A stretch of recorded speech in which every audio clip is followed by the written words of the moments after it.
આજ તો હતી ક્લાયન્ટ સાથે મીટિંગ, તો હું શંકરભાઈ આવી ગયા હતા મીટિંગમાં. પછી તો મીટિંગ બતાવીને હું શંકરભાઈ આવી ગયા હતા ઓફિસ પર, ને આ બધાના નખરા શરૂ હતા ઓફિસે આવ્યા ત્યાં. પછી તો સીટીઓ સાહેબ ને ડેવલપર વચ્ચે બોલી ગઈ હતી બાકાજીકી. પછી કે સ્પ્રે ક્યાં જાય છે? સ્પ્રે અહીંયા જાય છે. मुझसे प्यार करती है या नहीं करती है? પછી તો આવી ગયા હતા સિયારામના શૂટ ઉપર ને શૂટ કમ્પ્લીટ કર્યું. ત્યાં તો થઈ ગયું કલ્યાણ. ગયો ગ્લુના ડબ્બામાં પગ પરમનેન્ટ. ઓ વાવ. પછી તો જે હાથમાં આવ્યું ઓઇલ તો ઓઇલ બધું લઈને બેહી ગયા કાઢવા. માંડ નીકળો ગ્લુ સમથિંગ ટ્રેન્ડિંગ નીકળી ગયા. પછી તો હું શંકરભાઈ બેસી ગયા હતા ક્લાયન્ટનું એનાલિસિસ કરવા.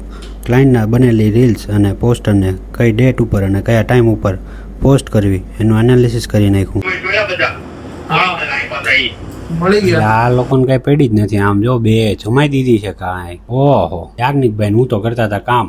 શંકર ભગવાનની જેમ ગળામાં નાગ વીટોય ને એમ વીટીને હોઈ ગયો છે. પછી તો વાગી ગયા હતા 12 ને મેં યાજ્ઞિકભાઈ બધું કરી દીધું પેકઅપ. આ બે કુંભકરણ તો હુતા હતા એટલે પછી અમારે પેકઅપ કરવું પડ્યું અને નીકળી ગયા ઘરે જવા માટે. આજનો વ્લોગ અહીં સમાપ્ત થાય છે.